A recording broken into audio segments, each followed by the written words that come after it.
ये क्या मामा श्री, तुला व्यापारियों के हाथ में शोभा देती है, राजनीतिज्ञों के नहीं। राजनीति दुनिया का सबसे कठिन व्यापार है मेरे प्यारे सम्राट।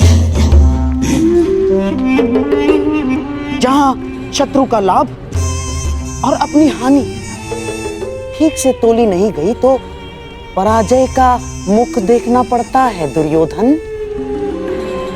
जैसे जैसे ये तुला, जिसकी एक ओर 100 कौरव और दूसरी ओर 5 पांडव,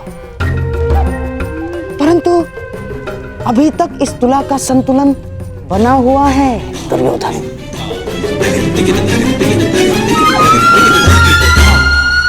और ये है दिग्विजय, और दिग्विजय के पश्चात शक्ति का संतुलन हमारे पक्ष में होगा।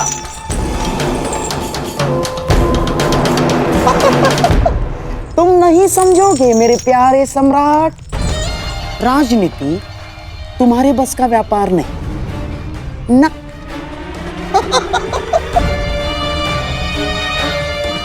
अर्थात एक चतुर राजनीतिज्ञ के लिए यह आवश्यक है कि अपनी शक्ति बढ़ाने के साथ साथ शत्रु की शक्ति का नाश भी करे। तुला का भार अपने पलड़े की ओर करने के लिए यह आवश्यक नहीं है कि अपना भार बढ़ा लिया जाए। शत्रु का भार कम करके भी यह सब किया जा सकता है दुर्योधन। मामा श्री, आपकी ये बातें मेरी समझ के तो बाहर है।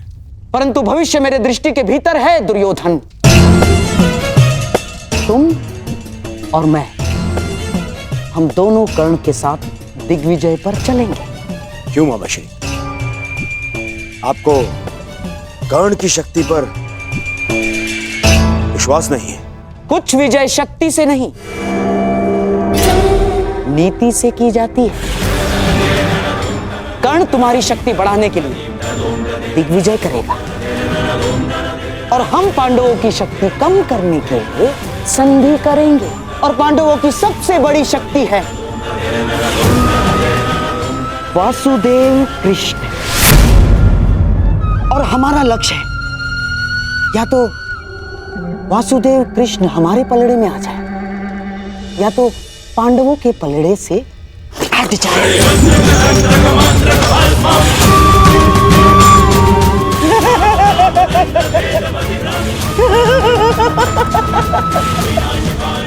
बस इतना कर लो मेरे प्यारे सम्राट, तो सदैव के लिए भारतवर्ष तुम्हारा।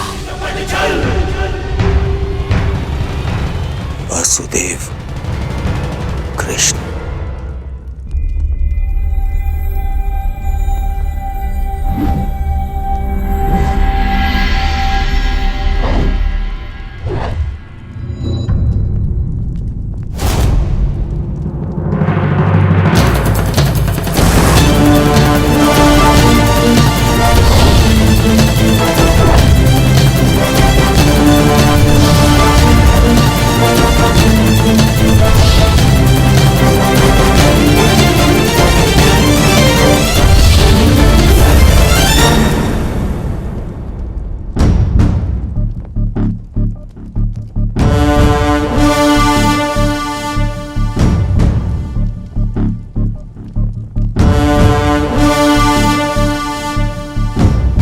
फिर से मेरे समीप आने से चूक गए कान्हा।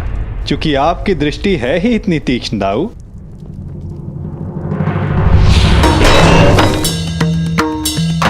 यदि रक्षक की दृष्टि तीक्ष्ण ना हुई तो शत्रु का कार्य सरल हो जाता है कान्हा।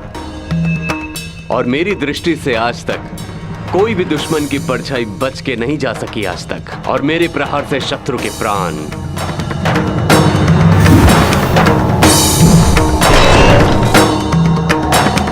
और यदि कोई ऐसा वीर आया जिसे आक्रमण करने से ना रोक सके तो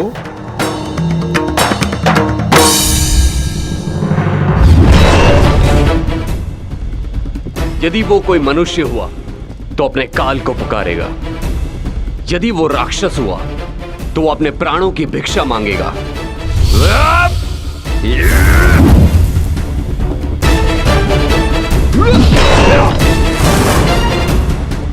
और यदि वो देवता हुआ तो वो पछताएगा कि उसने अमृत पान क्यों किया। और यदि आक्रमण करने वाला देव दानव मनुष्यों से अधिक शक्तिशाली हुआ तो द्वारिका की रक्षा कैसे होगी दाऊ? तुम्हारे और मेरे रहते हुए भला द्वारका की ओर कौन खड़ा रह सकता है?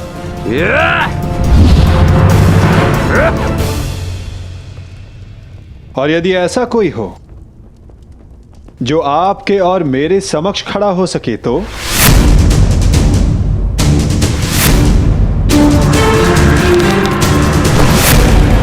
क्योंकि जिसका सामना हमसे होने वाला है दाऊ, वो स्वयं में एक पहेली है।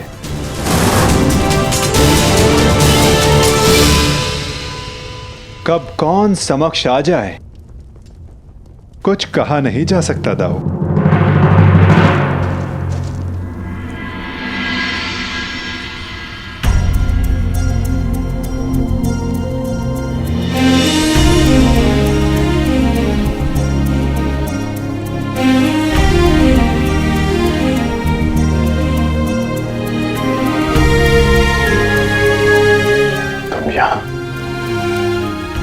हाँ, सुना है तुम दिग्विजय पर जा रहे हो,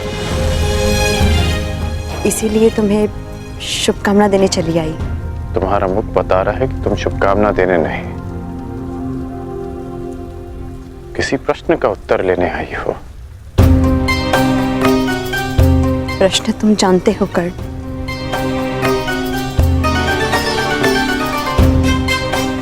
जानता हूं कि मेरा लक्ष्य क्या है, कि मैंने एक महान परिवर्तन का वचन दिया था। वैशाली, मैं उसी परिवर्तन की आशा में दिग्विजय पर जा रहा हूं। वचन तुमने अपनों की सुरक्षा का भी दिया था कर्ण।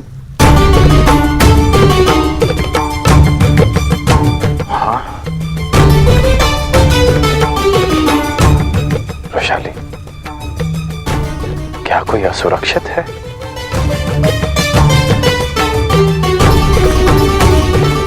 किसी को उसके अधिकारों से वंचित किया गया है क्या? हाँ, तुम्हारे अपनों में तुम्हारे राज्य के निवासियों के अतिरिक्त कोई और भी सम्मिलित है कर्ण।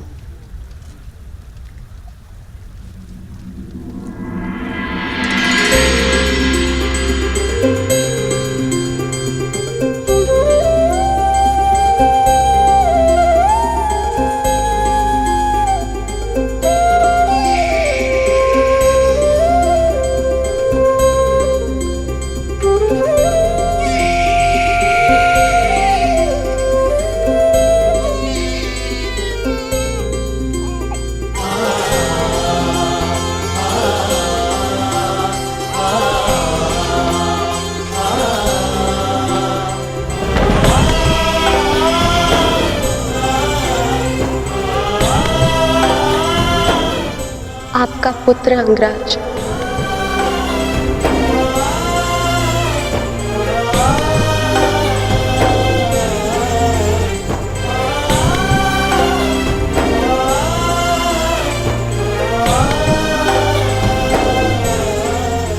इसका नाम क्या रखा? नामकरण अभी किया नहीं। पुत्र के नामकरण का अधिकार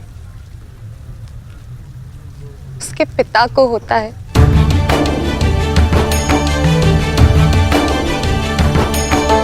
मेरा मानना है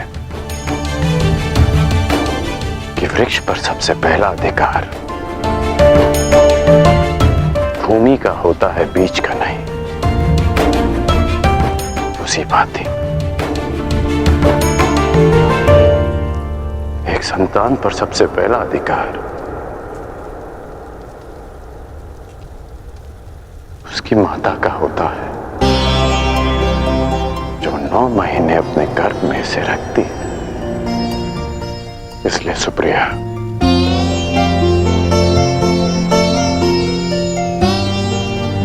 इसका नामकरण तुम करोगी। ऋषिकेतु।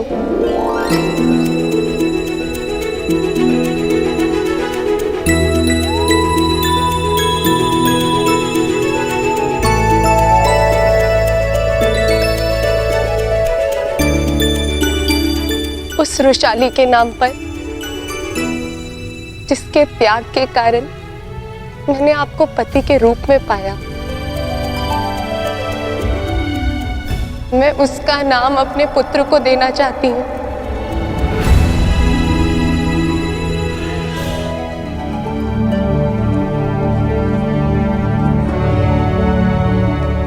अद्भुत।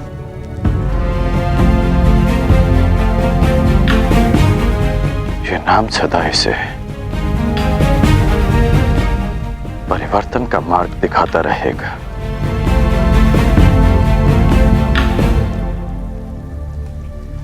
सुप्रिया, मैं नहीं जानता कि दिग्विजय पूर्ण होने में कितने वर्ष लगेंगे।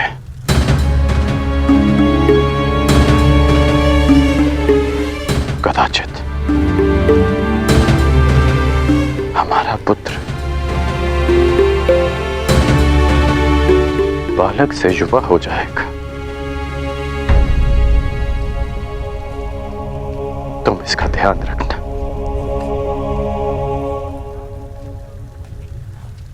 इसे कर्ण मत मनने देना।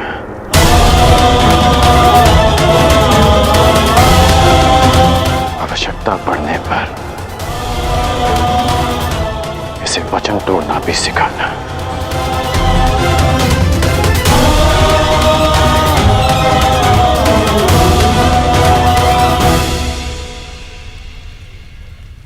परंतु युवराज के लिए आप दिग्विजय पर क्यों जा रहे हैं? मैं युवराज के लिए नहीं, परिवर्तन के लिए जा रहा हूं। मेरी इच्छा है कि मेरी संतान एक नए भारत में पले, परिवर्तित भारत में, जहां कोई अन्याय ना हो, अत्याचार ना हो, कोई भेदभाव ना हो,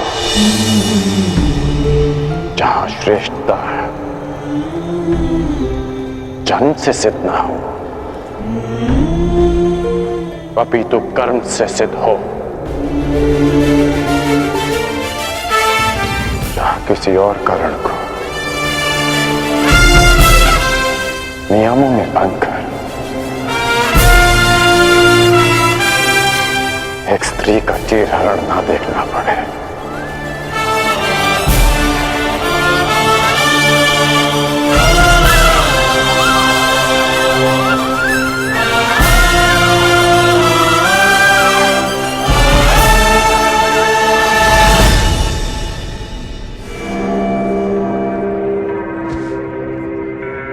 कुछ शेष तो नहीं रह गया? जी नहीं। मेरी पान सुपारी जी। और मिष्ठान? जी, आपके अंगवस्त्र भी। जाओ। अमश्री, इतनी सारी सामग्री? युद्ध पर जा रहे हो सम्राट, वन विहार पर नहीं। और ये सारी वस्तुएं महत्वपूर्ण हैं। हर एक वस्तु काम की है। जैसे पान इसलिए कि रात्रि तुम जग सको। किसे ज्ञात, शत्रु रात्रि में आक्रमण कर दे। और हाँ, मिष्ठान इसलिए कि आवश्यकता पड़ने पर भूखा ना मरना पड़े। अतिरिक्त अंगवस्त्र भी ले लिए मैंने, आवश्यकता पड़े तो ले लेगा। ये सब क्या है गांधार नरेश?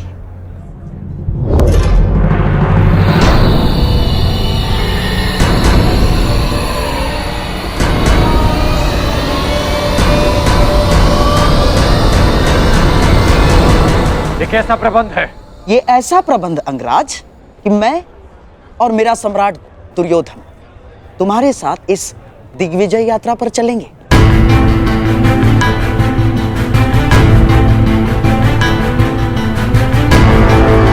परंतु इसकी क्या आवश्यकता है? आवश्यकता है अंगराज, आवश्यकता है। तुम उन राजाओं पर विजय तो पालोगे, परंतु उनके समक्ष संधि की शर्तें कौन रखेगा? मैं। और हस्तिनापुर के प्रतिनिधित्व के रूप में मेरे दुर्योधन के समक्ष वो समर्पण करेंगे। मामाश्री,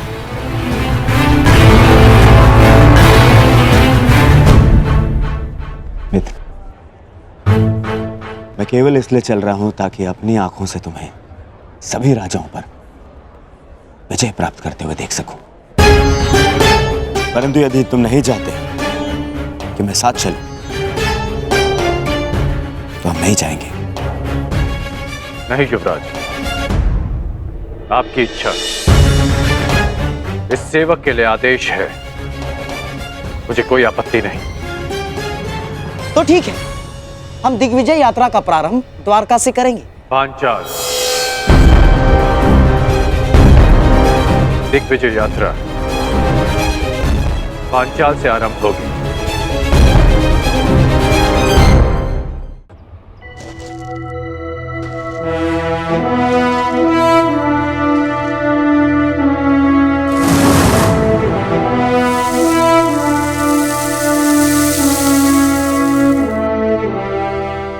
अब भी एक महत्वपूर्ण अस्त्र पाना शेष है पार्थ, पशुपतास्त्र।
इतनी शीघ्रता नहीं।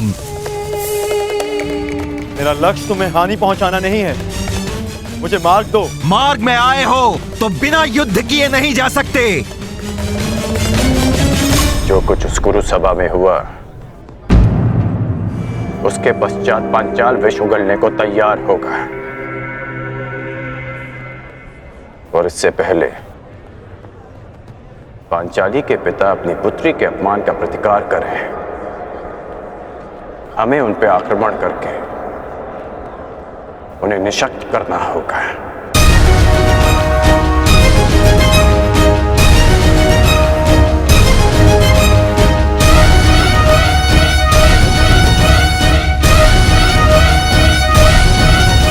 मामाश्री, शत्रु का पलड़ा अभी हल्का हो या बाद में, हमारा पलड़ा सदैव भारी रहेगा, क्योंकि हमारे पास कर्ण है।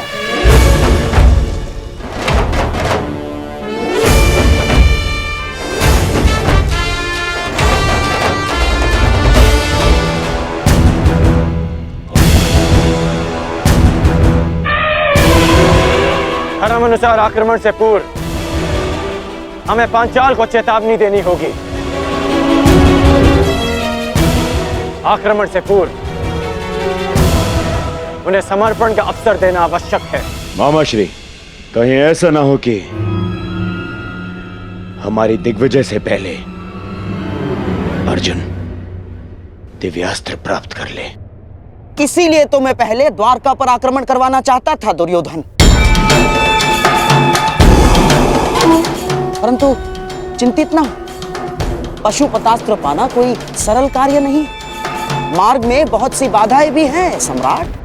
मैं तुम्हें हानि नहीं पहुंचाना चाहता, परंतु मुझे मेरा मार्ग भी बनाना है।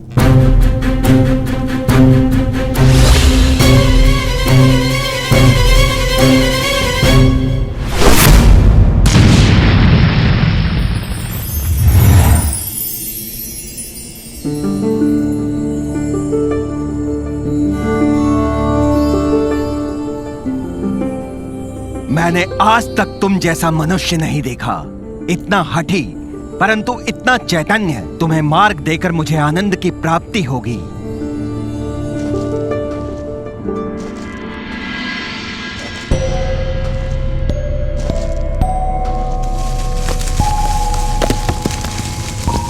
कौन है? कौन है यहाँ?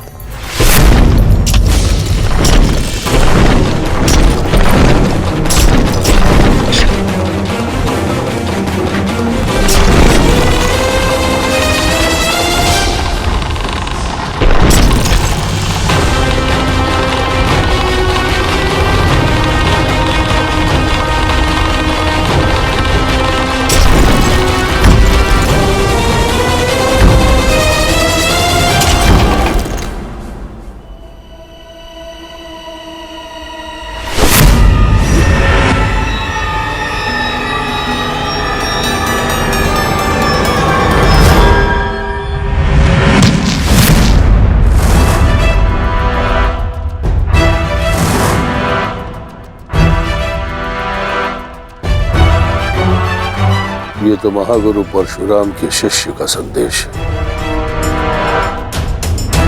परंतु किसका? द्रोण का, भीष्म का, या फिर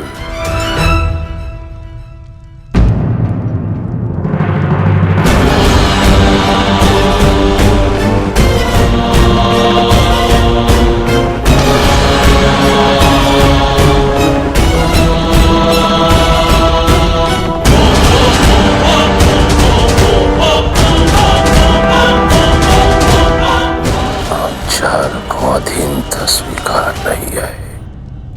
वो दुर्योधन भूल गया कि युद्ध में उसका और उसकी सेना का क्या परिणाम हुआ था।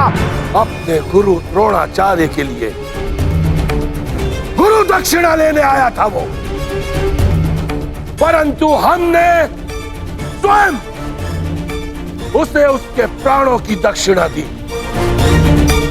जिस हस्तिनापुर में हमारी पुत्री का अपमान हुआ, उस हस्तिनापुर से संधि कदापि नहीं। अपनी पुत्री के अपमान का प्रतिशोध हम लेंगे।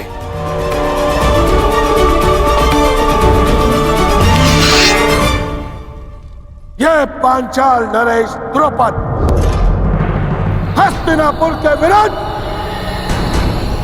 युद्ध का शंखनाद करता है। धृष्टद्युम्न, पांचाल के सबसे घातक अस्त्र को प्रस्तुत करने का समय आ गया है।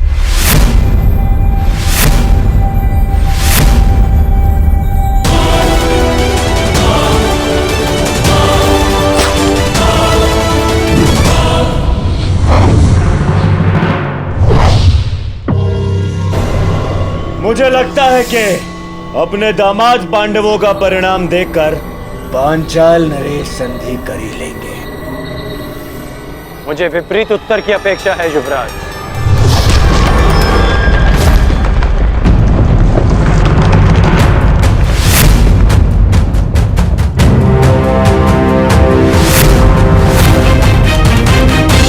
पांचाल नरेश का उत्तर आ गया युवराज।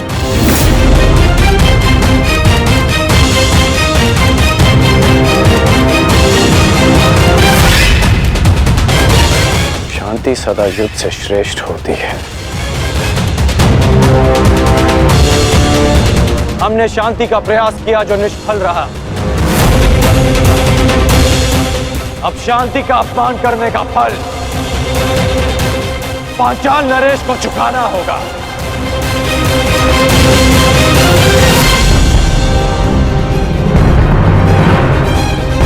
अब जब युद्ध निश्चित है अंगराज, तो सावधान रहना। कदाचित आपने पांचाल के मायावी योद्धा के विषय में नहीं सुना है। मायावी योद्धा? हाँ अंगराज, मायावी योद्धा, द्रुपद की सबसे बड़ी शक्ति।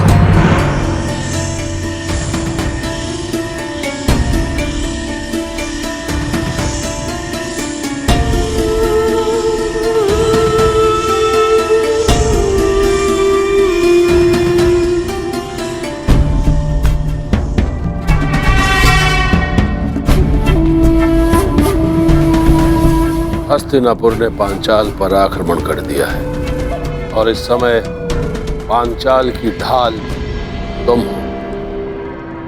तुम्हें इस युद्ध में भाग लेना ही होगा।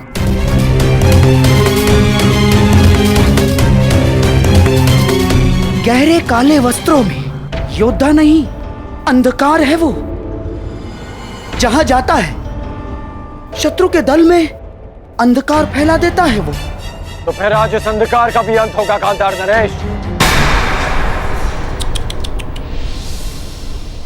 सामान्य योद्धा नहीं है वो अंगराज। उसकी उपस्थिति मात्र से शत्रु योद्धाओं में पराजय का भय बैठ जाता है। शत्रु के चैतन्य को अंधकार में बदल देता है वो। उसका मुख आज तक किसी ने नहीं देखा अंगराज।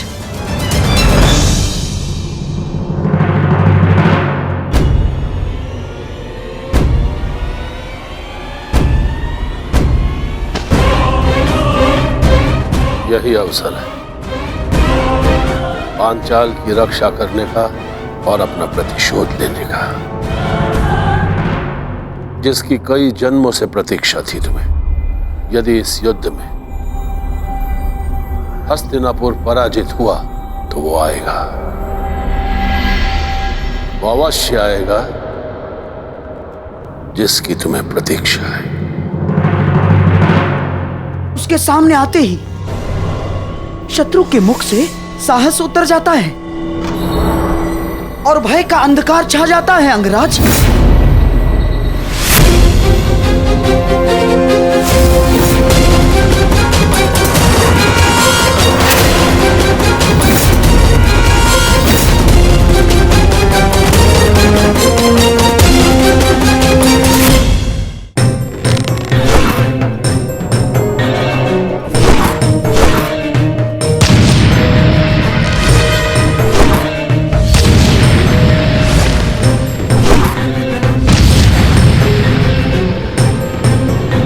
चट्टान पर बाणों का प्रभाव क्यों नहीं हो रहा? अवश्य ये कोई माया जाल है।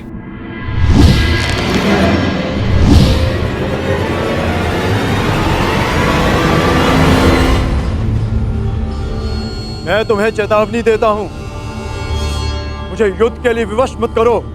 जिस किसी का भी ये माया जाल रचा है मेरे समक्ष प्रस्तुत हो।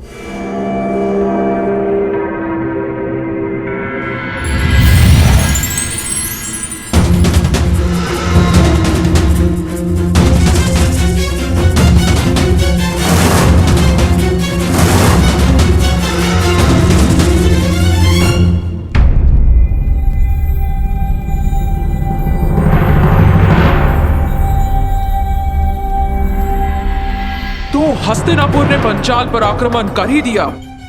यदि हस्तिनापुर की सेना आई है तो वो भी जरूर आएगा, वो जिसकी मुझे वर्षों से प्रतीक्षा है।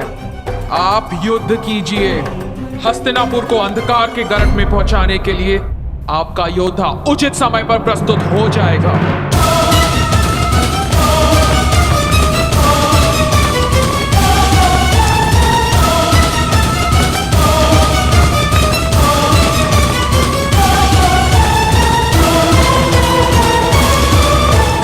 लगता है पांचाल नरेश अपनी सारी सेना ले आए। तो आज पांचाल की सारी सेना का नाश होगा।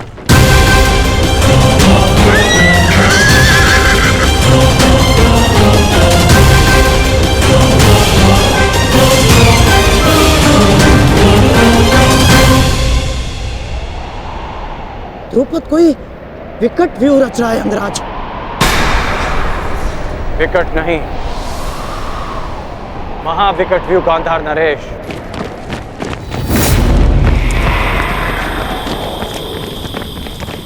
ठीक से देखिए।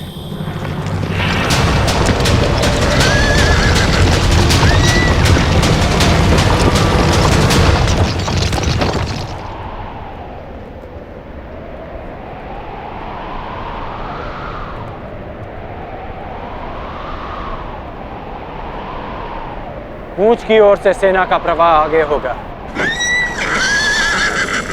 और 6 फनों की अगुवाई करेंगे 6 महारथी।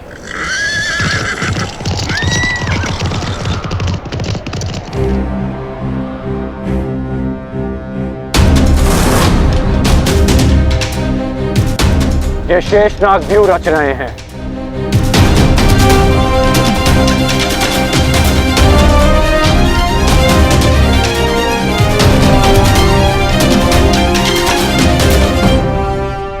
पहले ही प्रयाण में इतनी बड़ी समस्या। हम वन भ्रमण पर नहीं, दिग्विजय पर निकले हैं गांधार नरेश। दिग्विजयों का सामना तो करना ही होगा।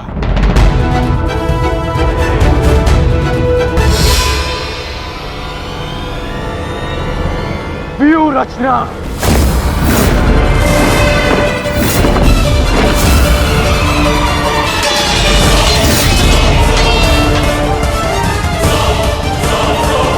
शेषनाग व्यू का उत्तर है गरुड़ व्यू।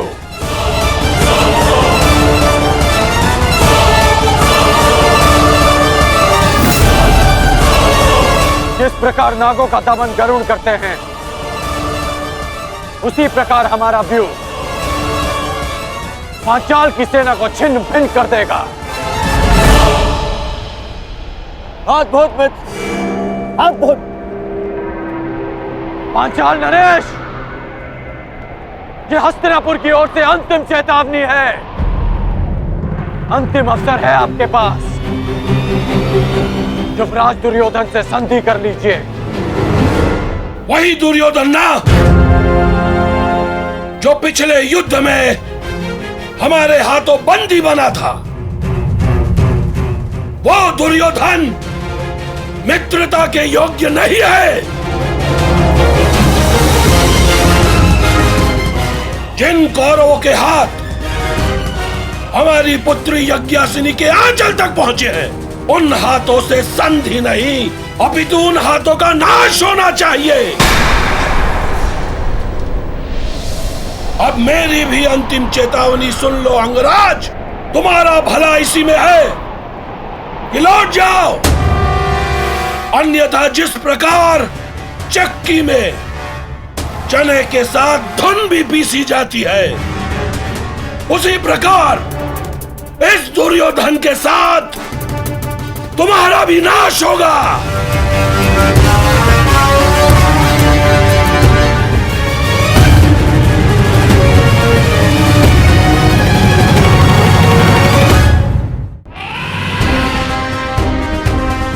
तुम्हारा भला इसी में है कि लौट जाओ। सबसे श्रेष्ठ युद्ध वो है जो कभी ना हो। जो शांति से प्राप्त हो सकता है वो युद्ध से नहीं। क्षमा करना नटवर, कुछ मनुष्य युद्ध से पूर्व शांति का महत्व नहीं समझते। आक्रमण! आक्रमण!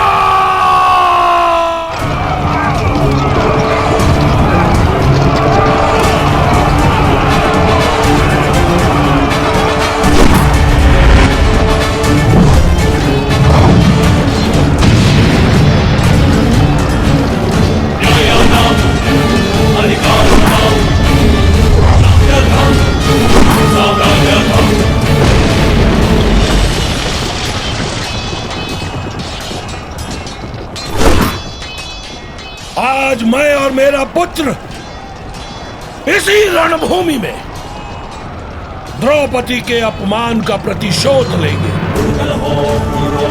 आज पांचाल की 5 नदियां कौरव सेना के नाश की साक्षी बनेगी।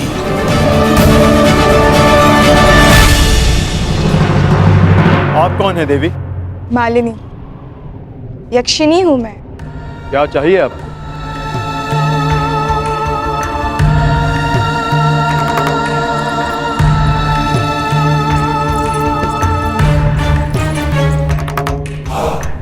तुम्हारा प्रेम, जब से तुम्हें देखा है तुम्हारी ओर मोहित हो गई हूँ। अर्जुन, तुम जैसा ही एक वीर पुत्र चाहिए, मुझे स्वीकार करो। क्षमा चाहता हूँ, मैंने ब्रह्मचर्य व्रत लिया है। व्रत और संकल्प दोनों ही तोड़ने के लिए बने हैं। विश्वामित्र ने भी मेनका के लिए अपनी तपस्या तोड़ दी थी, तुम भी तोड़ दो मेरे लिए। नहीं देवी, जब तक मैं पशुपत अस्त्र प्राप्त नहीं कर लेता, मैं अपनी प्रतिज्ञा से बंधा हूं। और जब तक तुम मेरी कामना नहीं पूरी कर देते, तब तक तुम इसी गुहा में बंद रहोगे। मुझे प्रहार के लिए विवश मत कीजिए।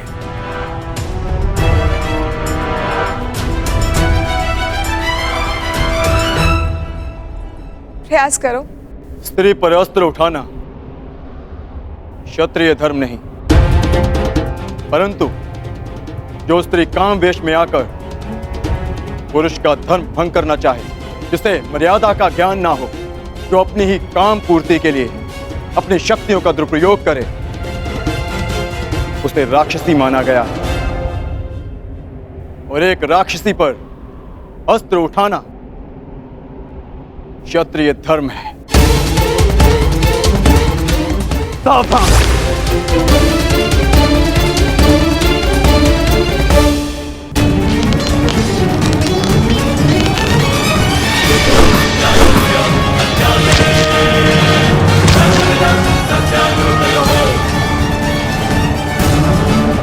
नरेश, आप भूल रहे हैं कि मैंने किससे शिक्षा ली है। कदाचित आपने मुझे स्वयंवर में अपने कौशल प्रदर्शन का अवसर दिया होता, तो आज आप मुझसे युद्ध करने का दुस्साहस नहीं करते।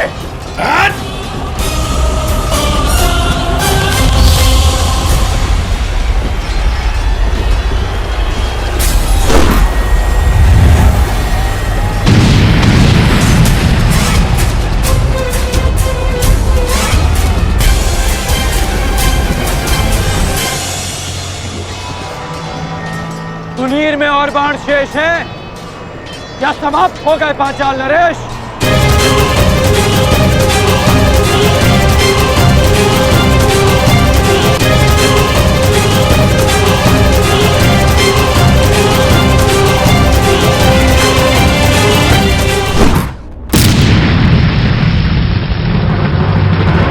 सुनीर में और बाण शेष हैं या समाप्त हो गए पांचाल नरेश?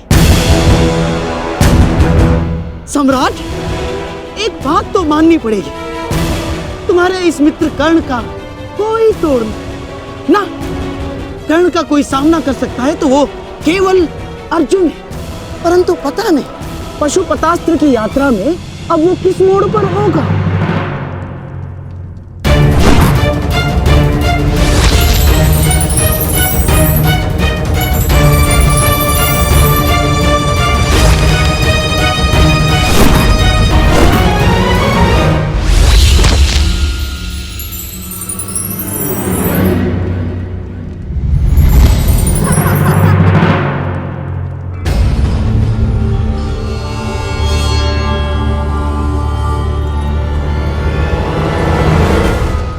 बड़े भोले हो तुम कौनते। जिस अस्त्र से मुझे मारा जा सके वो तुम्हारे पास नहीं है, परंतु जिस अस्त्र से तुम्हें बांधा जा सके वो अस्त्र मेरे पास है।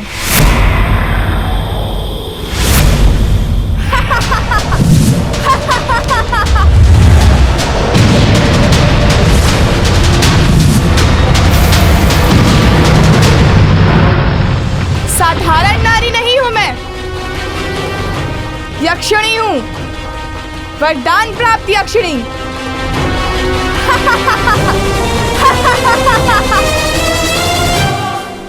इस गण के सामने हमारा हर प्रहार असफल है पिताश्री। समय आ गया है पांचाल के सबसे घातक अस्त्र को प्रस्तुत करने का।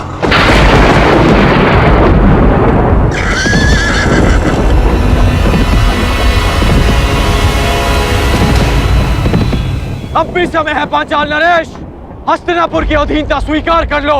जिसकी पुत्री द्रौपदी ने इतना सब कुछ सहने के पश्चात भी दासी बनना स्वीकार नहीं किया, तो फिर उसका पिता द्रौपद दास बनना कैसे स्वीकार कर सकता है? पांचाल नरेश द्रौपद का सर कट सकता है परंतु झुक नहीं सकता।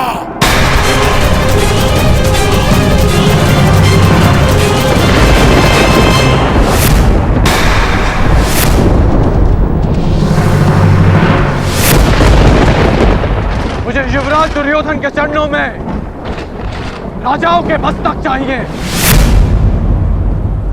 झुके हुए मिले तो उत्तम, अन्यथा कटे ही सही।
कैसा अंधकार है,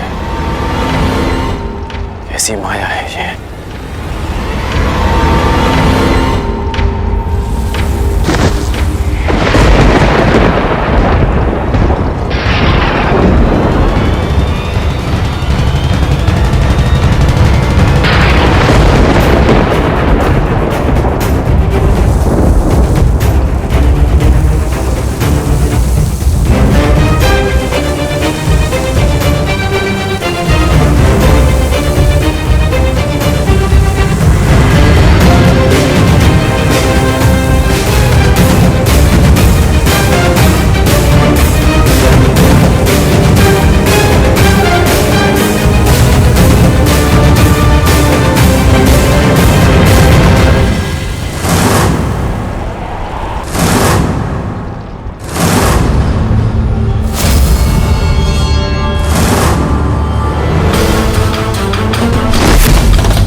क्या हुआ अंगराज? क्या हुआ? अब करो प्रहार। प्रहार करो अंगराज, प्रहार करो। कौन है ये?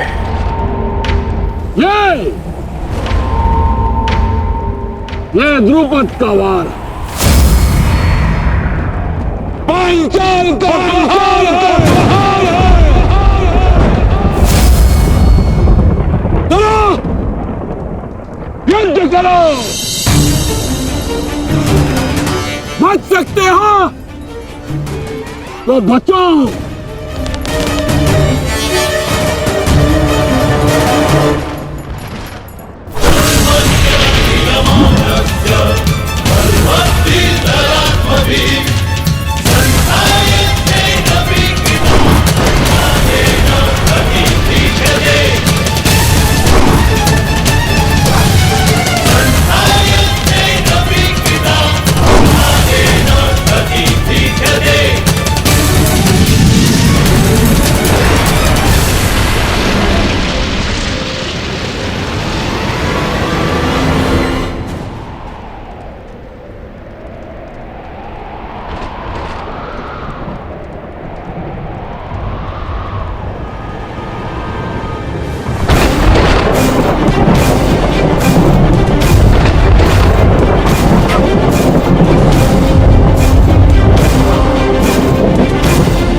स्त्री है।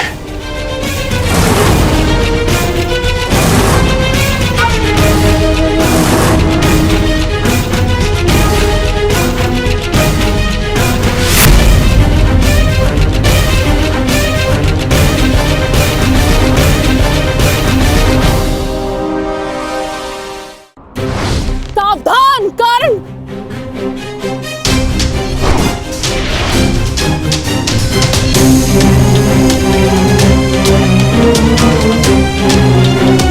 क्या हुआ अंगराज?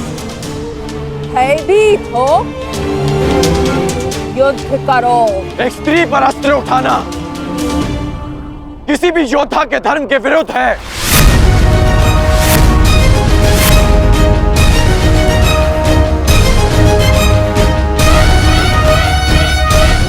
अब क्या करोगे मित्रगण? क्या स्त्री पर अस्त्र न उठाने के कारण हम दिग्विजय का पहला ही युद्ध हार जाएंगे?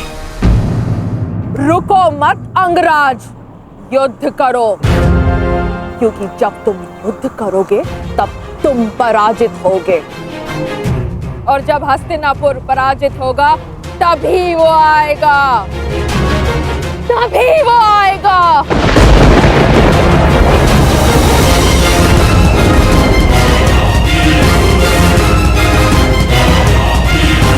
किसके आने की बात कर रहे हैं? तुम सबको बंदी बनना होगा, तभी वो आएगा, तभी मेरे जन्मों का प्रतिशोध पूर्ण होगा। मामा जी, ये किसकी बात कर रही है? किसे लाना चाहती है वो यहाँ पे? मेरा प्रतिशोध पूर्ण करने के लिए उसे आना ही होगा।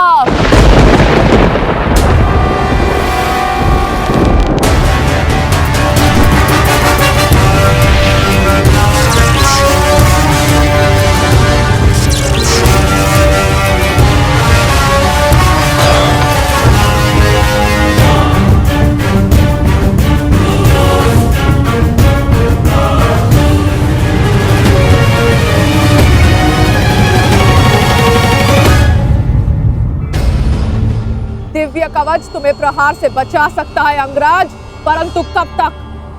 तुम्हें हारना ही होगा। कौन हो तुम वीरांगना? और किसके आने की बात कर रही हो?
आपसे तो मेरा कोई बैर नहीं।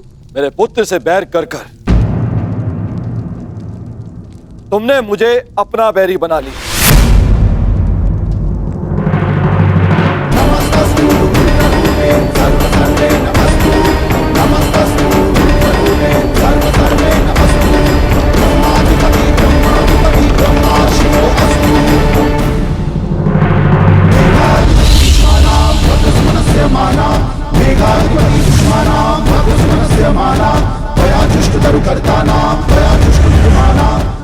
आप ऐसा नहीं कर सकते।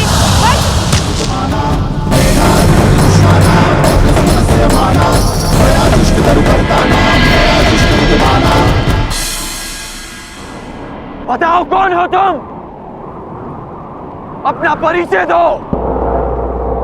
अंगराज, यह शिखंडनी है, शिखंडनी।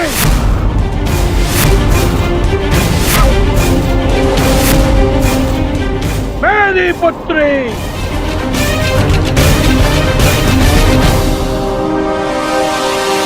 युद्ध करो अंगराज, क्योंकि पांचाल में वीरों का परिचय उसके युद्ध कौशल से होता है, उसके पुरुष या स्त्री होने से नहीं।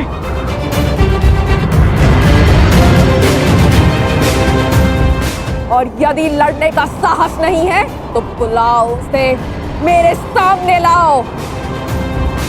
मैं एक स्त्री पर अस्त्र नहीं उठा सकता, और ये पता नहीं किसे लाने की बात कर रही है।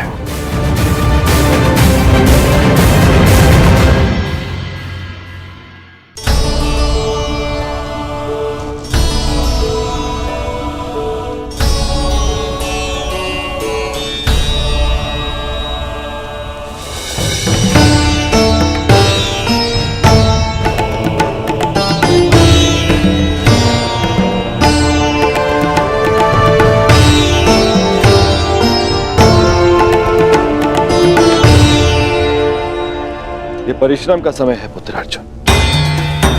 हमारा लक्ष्य कैलाश है। जाओ, कैलाश का मार्ग उस ओर है।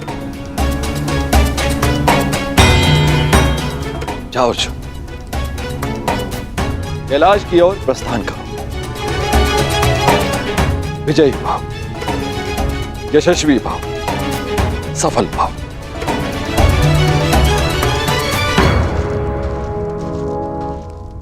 अपने पुत्र के मार्ग से मैंने बाधा हटा दी, अब अपने पुत्र के शत्रु के मार्ग में बाधा उत्पन्न करना ही मेरा लक्ष्य होगा। सावधान कर, देवराज इंद्र अपना प्रतिशोध लेकर रहेगा।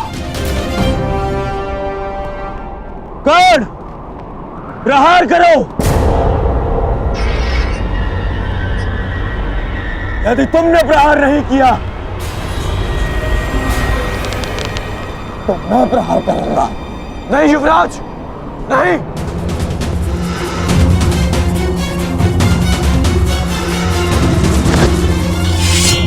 यदि तुम प्रहार नहीं करोगे तो मैं करूंगी।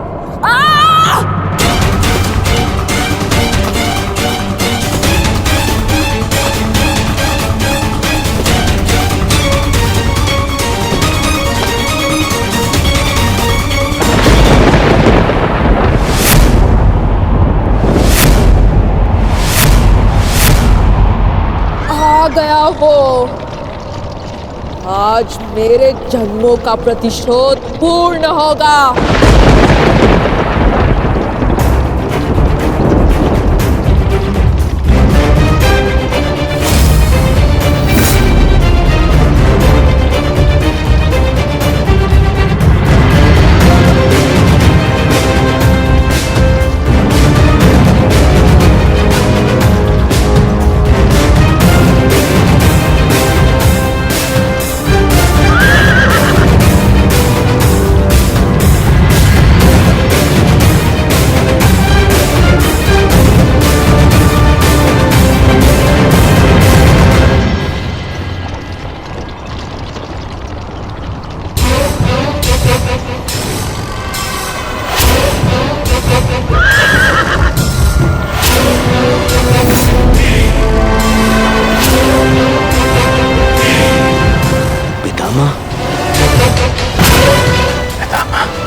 भीष्म, जन्मों से जिस प्रतिशोध की अग्नि में मैं जल रही थी उसे पूर्ण करने के लिए तुम्हें आना ही पड़ा।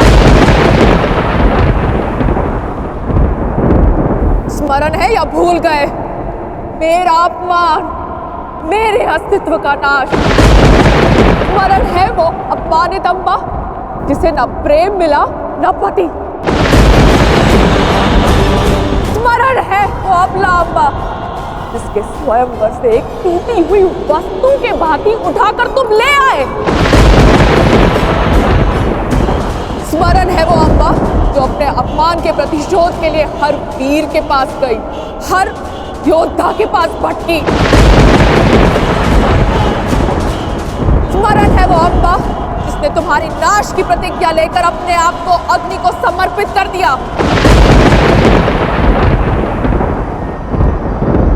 हाँ भीष्म, मैं उसी अम्बा का पुनर्जन्म हूं। शिखंडिनी, शिखंडिनी, शिखंडिनी।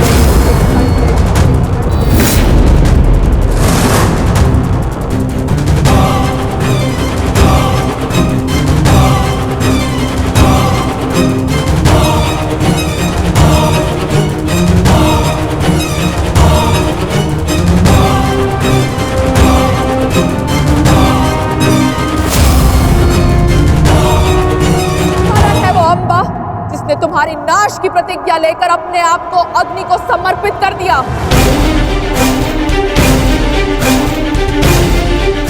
हाँ भीष्म, मैं उसी अम्बा का पुनर्जन्म हूं। शिखंडिनी, शिखंडिनी, शिखंडिनी।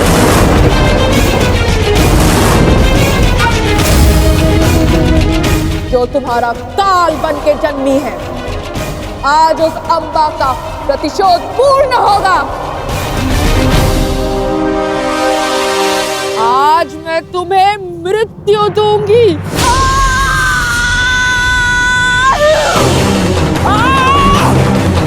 कौन? पितामह को बचाओ, रोको उसे।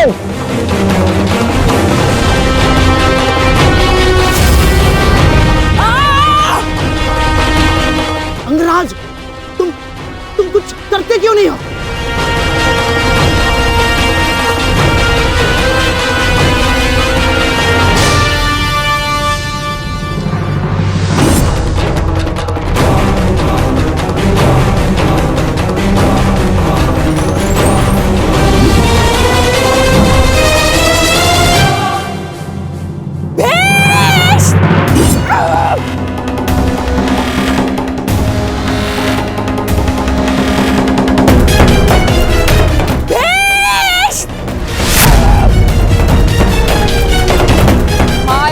के बच नहीं पाओगे भीष्म।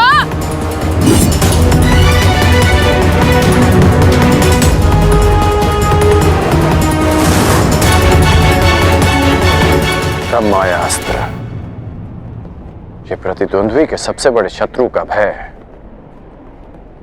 उसके समक्ष उत्पन्न कर देता है।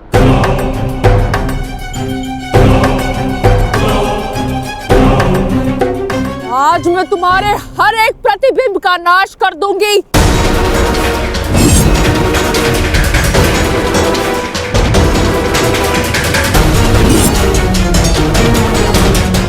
ओह, तो वो कथा सत्य थी जो अम्बा गंगा पुत्र के संहार के लिए पुनर्जन्म लेगी।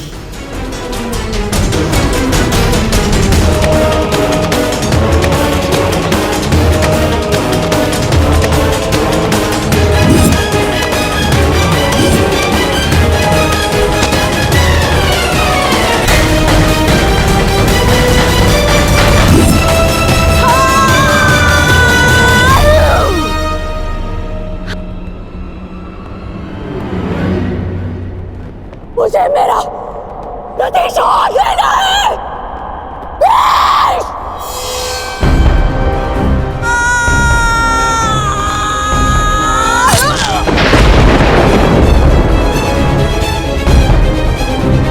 अब समय आ गया है,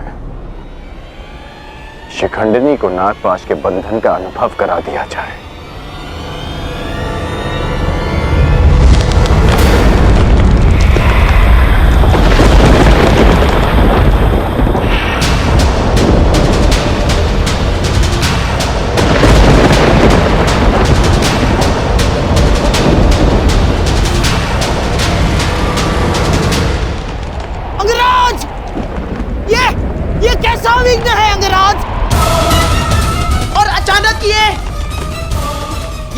जलवायु परिवर्तन कैसा?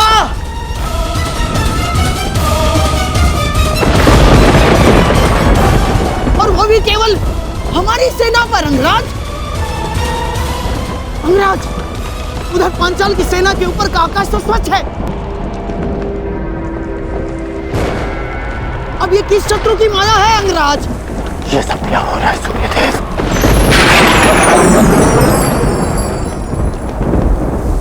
ये सूर्यदेव नहीं मूर्खगण, ये मैं, तुम्हारा परम शत्रु देवराजेंद्र।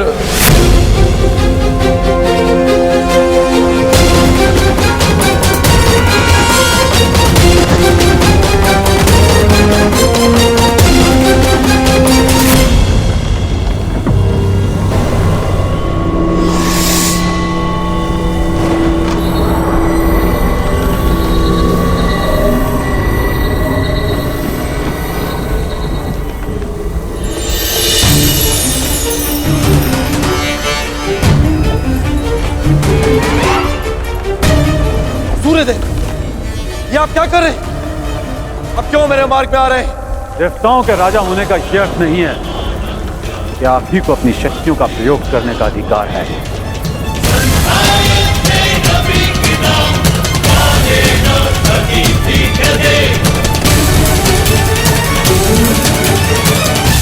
परंतु सूर्यदेव, आप क्यों मेरे मार्ग में आ रहे हैं? प्रश्न मेरा भी यही है।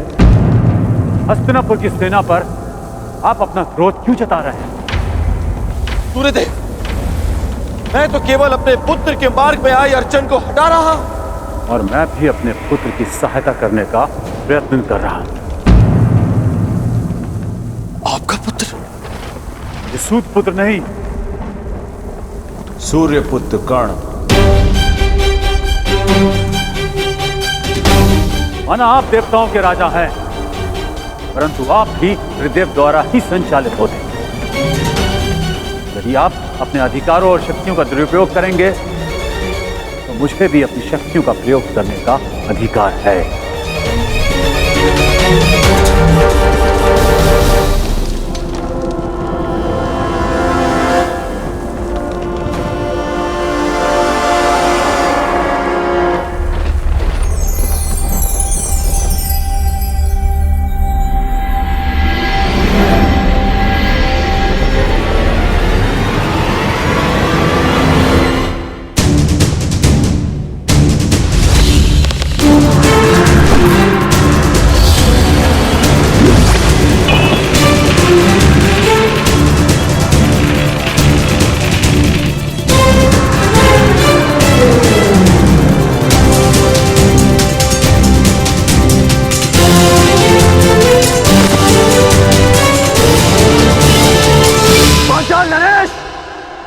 यदि अपने राज्य का विध्वंस नहीं चाहते हो तो अपनी पराजय स्वीकार करो और अपना मुकुट युवराज दुर्योधन के चरणों में रख दो।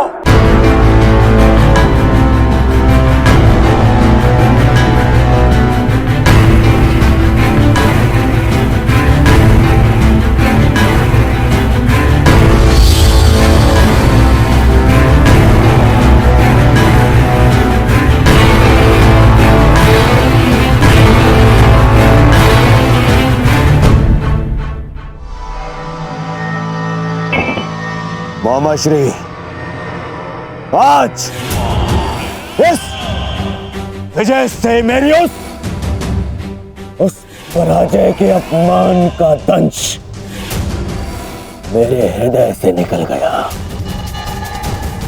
जब मैं आचार्य द्रोण को उनकी गुरु दक्षिणा नहीं दे पाया था। मेरा सम्मान स्वीकार कीजिए वीरांगना। निश्चित रूप से आप एक महान योद्धा हैं। क्षमा कीजिएगा कि मुझे एक स्त्री को नागपाश में बांधना पड़ा। क्यों तुम पुरुषों को यह अभिमान है कि स्त्री केवल दया का पात्र है? कि वो दुर्बल है? कि वो केवल सृजन कर सकती है? एक स्त्री अगर चाहे तो संहार भी कर सकती है। शताब्दियों से यही तो चला आ रहा है, सम्मान की आड़ में स्त्री का अपमान। यदि आज तुमने ब्रह्मास्त्र का प्रयोग नहीं किया होता तो भीष्म को आना पड़ता, मेरा प्रतिशोध पूर्ण होता। परंतु एक दिन ऐसा आएगा अंगराज जब भीष्म मेरे सामने खड़ा होगा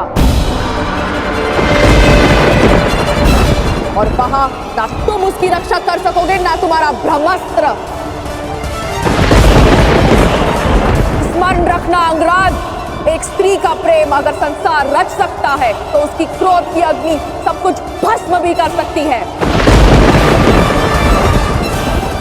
स्मरण रखना, एक महायुद्ध होगा, महाविनाश होगा और उस विनाश को तुम भी नहीं रोक पाओगे। जहां तुम भी अपने घुटनों पर बैठकर अंतिम सांस लोगे। स्मरण रखना कर्ण।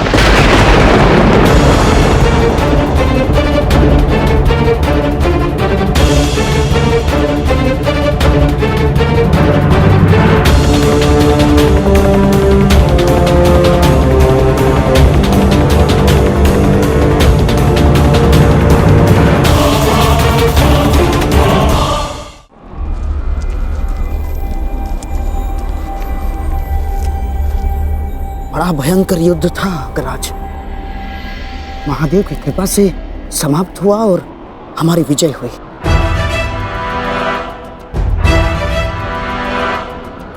अभी कई युद्ध शेष हैं और कई विजय प्राप्त करनी है गांधार नरेश। हाँ। मैं इस दिग्विजय यात्रा को अंत तक अवश्य पहुंचाऊंगा।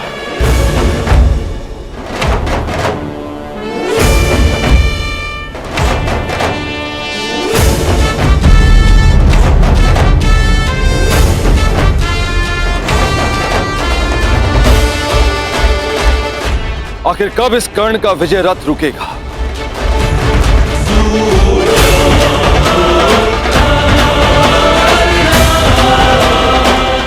तो मैं खुलकर कुछ कर भी नहीं सकता, कोई प्रहार नहीं कर सकता, क्योंकि तुरंत सूर्यदेव इसके समर्थन में आ जाएंगे। सूर्य पुत्र कर्ण,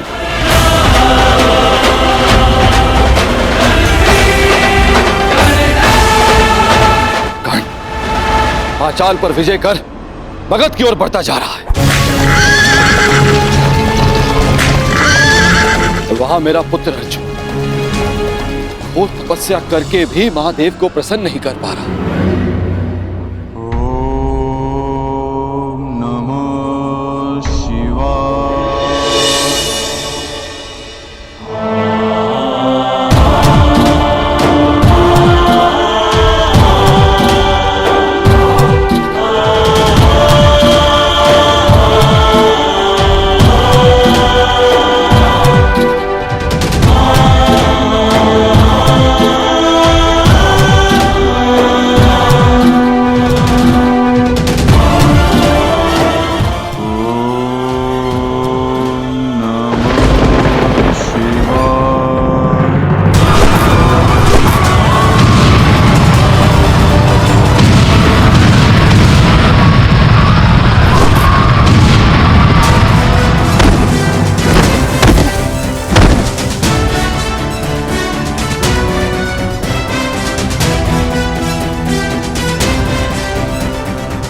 कर्ण ने कलिंग और बंग पर भी विजय प्राप्त कर लिया। अधिक से अधिक शक्तिशाली होता जा रहा है।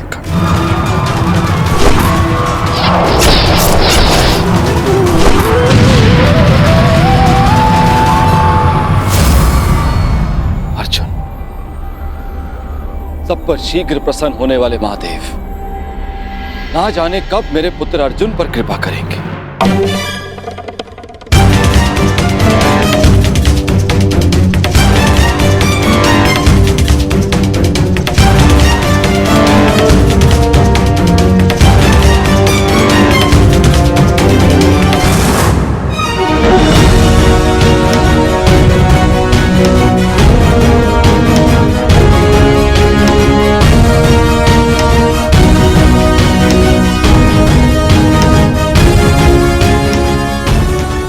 वनवास के 10 वर्ष पूर्ण हो चुके।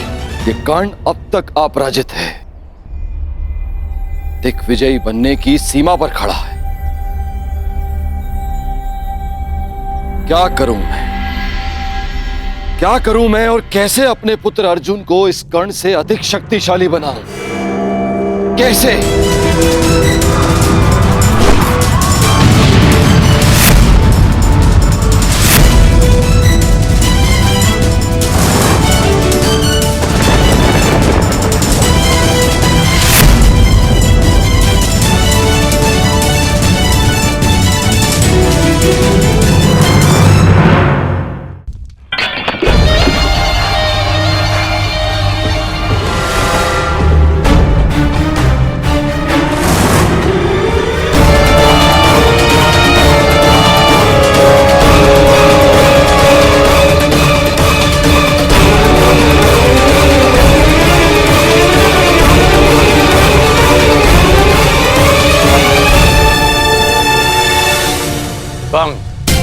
छेदी, कलिंग, मगध, त्रिगध, मत्स्य, इन सब पर या तो विजय मिली है या इनसे संधि हुई है। युवराज, आपके चरणों में भारत के सारे राजाओं के मुकुट प्रस्तुत हैं। कुछ ने स्वेच्छा से दिए हैं और कुछ के शीश काट कर लाए गए हैं। असत्य भाषण तुम जैसे वीर पुरुष को शोभा नहीं देता अंगराज। अभी तक दिग्विजय संपन्न नहीं हुई है, क्योंकि इन मुकुटों में एक मुकुट तो है ही नहीं। उग्रसेन का मुकुट अंगराज। द्वारका अंगराज, द्वारका। अभी तक तुम्हारा द्वारका पर विजय पाना शेष है अंगराज, और द्वारका पर विजय पाए बिना मेरे सम्राट दुर्योधन की दिग्विजय अधूरी होगी अंगराज।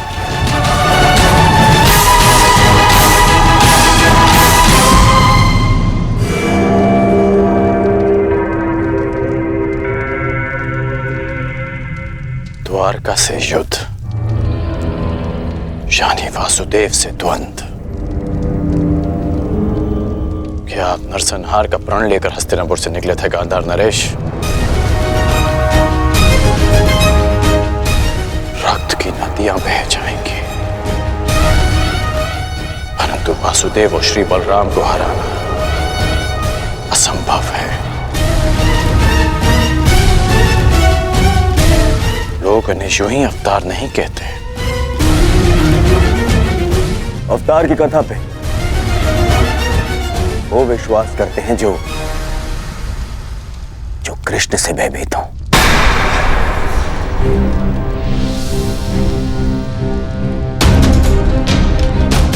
तुमने ही कहा था ना मित्र कि भावी युद्ध के लिए शक्तिशाली राजाओं को अपने समर्थन में लेना आवश्यक होगा।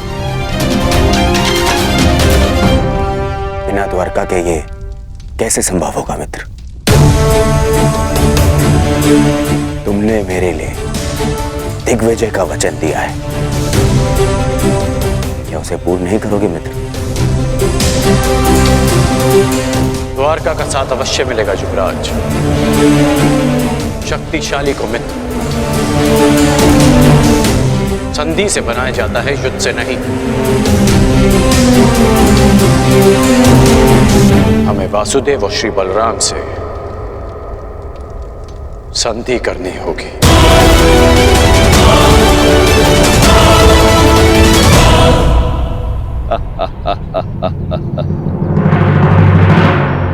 द्वारका से संधि? द्वारका से तुम्हारी संधि नहीं होने दूंगा कर्ण। तुम्हारे विनाश का जो अवसर मैं खोज रहा था